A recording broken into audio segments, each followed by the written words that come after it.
Welcome! In this video I'm going to be unboxing this Bluetti AC200P portable power station. So if you find this video helpful and you want to purchase one of these, I'll put a link to it in the description on Amazon, and if you use that link it helps me out a little bit and doesn't cost you anything extra. So I'm just unboxing it in this video. I'll be making other videos, and I'll put a link below to my playlist where you can find those other videos. I also have other videos on power stations and such. So this is a pretty heavy package. I forget the exact weight of it. I think it's at least 60 pounds, probably more than that. So I'll get it started.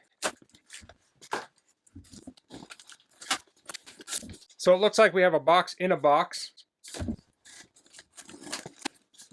Okay, we're getting closer. So I always disclose when someone gives me something, but this was something I did purchase with my own money, in case anyone is curious. I looked at a number of different power stations like this, and I have recently purchased a smaller Somicon power station, but I wanted something larger that could run our furnace or fridge for at least a day. So I decided on this model. Here's a little pouch. Let's see what's in here. Looks like we have a warranty card.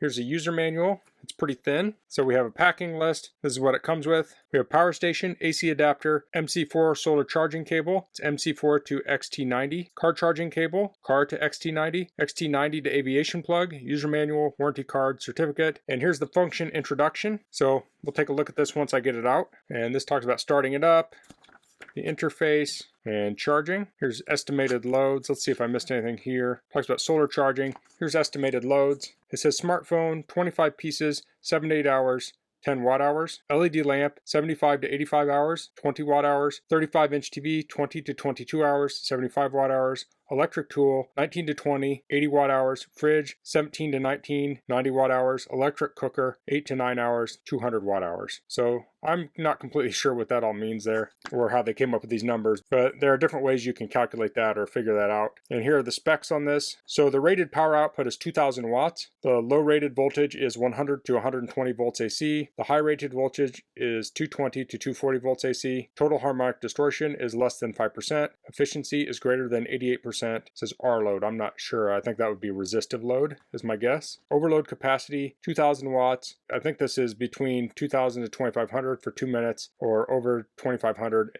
it cuts off immediately. Short circuit protection, yes. Over temperature protection, yes. Noise, load is less than 1500 watts, max 45 dB. Load is greater than 1500 watts, max 54 dB. So there are fans that will kick on when the load gets high, so that will make it essentially noisier. Here's the DC output. We have 12 volts, 25 amps. The rated voltage is 12 volt. Current is 25 amps. Overload power, 330 watts. Short circuit protection, yes. So I won't read through all these, but you can see the different outputs on here. And this does have wireless charging on it too. Qi wireless charging. And here's some more specs there. Okay, let's go through the rest of this. Now, one reason I chose this is because this has a lithium iron phosphate battery, and that is less prone to having runaway discharge where it starts on fire. It's also more stable in heat, so if this was in a hot car, it's less likely to damage the battery. So this is the charger. It's a large charger. You need that to charge it quickly. So input is 100 to 240 volts AC, 50-60 hertz, 7.5 amps max. Output is 58.8 volts at 8 amps. And this has, I forget the name of that, but it's like a computer cable there. And here's the output on the other side. Here's a bag. Here are the different cables. So here's that power cable. These are to hook up solar panels, cars, things like that. We'll take out the foam. This is not the kind of foam that flakes off, so if you do want to store it in the box, this is handy if you keep this box. So this bag's open on the top. I'm going to attempt to lift this out. This does have a handle on each side. Okay, that's everything in the box. Okay, so we're looking at the front of it right now. Here we have a 12 volt, 25 amp connector. I think this is some sort of aviation connector is what I heard. Here we have 12 volts at 10 amps output here. So that's just like kind of like a car power outlet. It does have indents here, so you can kind of lock the connectors in there. Here's 12 volts, 3 amps out. These are like a barrel jack. I don't know really what uses that, but I see those on a lot of power packs. Here's PD 60 watt. So this is a USB Type-C connector. So this would be great for charging something like a laptop, a MacBook, Surface, Chromebook, Nintendo Switch. You could charge smartphones with that. It has 60 watts, so that'll charge quite quickly. And here we have USB 5 volts, 3 amps. We have 2 of those. So that's still pretty fast. So this will be 3 amps for each bank. So if you have 2 things plugged in, you could charge each one at 1.5 amps. That's decent charging. If you want to have the full 3 amps, you can just use 1 per each port. You can also use this to charge your phone. And then we have 6 100 to 120 volt outlets. here. So these all have these kind of rubberized coatings on them. So that's the front of this. Here's the side. We have the inputs. Here we have another one of those aviation style jacks, and we have the barrel jack. So this would be for your solar, this would be for your wall outlet, and we have a vent fan here. Here's the back side. We have the placard on it with the specs. We have another fan on the other side. On top we have two Qi wireless charging pads.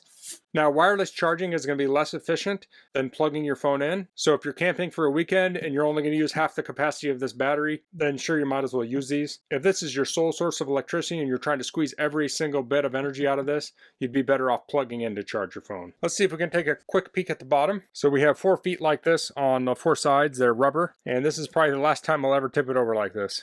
So that's the unboxing of the Bluetti AC200P. So I'll be making more videos on this, going through it, and I'll put those in my playlist below if you want to check those out. So based on my calculations, I should be able to run my furnace or my fridge separately for over a day using this. This would also run my chest freezer for a day. So if I remember correctly, this will take 700 watts of solar at 150 volts to charge this. You can charge this by plugging it in and using solar. So if I had 700 watts of solar panels, I could connect that to this, then plug the fridge in, and if I'm doing my math right, that could run the fridge indefinitely so long as I had sun. But my main purpose for buying this was for power outages. In the wintertime, I could run the furnace. In the summertime, I could run the fridge or freezer. In the wintertime, I could always take the food out of the fridge or freezer and take it outside to keep it cool if I needed to, if it's cold outside. But we can keep the house warm with this. I also want to take this camping. I can use this to charge devices or to run a CPAP. Now this is a big device to run a CPAP, but with smaller batteries, if you're running a CPAP, you'd have to turn off your humidification. This thing would be able to power it for a few days using the humidification, because a CPAP runs at about 70 watts when you're doing humidification. Now I don't want to get in deep into that, but if you're running a CPAP and you have 12 volts that you can run it off of, that's the more efficient way to do it. Otherwise you're running it off the 110. So that's all I'm going to cover in this video. If you have any questions, please leave them in the comments. If you like this video, please click like. If you haven't subscribed to my channel, I'd appreciate if you could do that. And thanks for watching. Until next time, goodbye.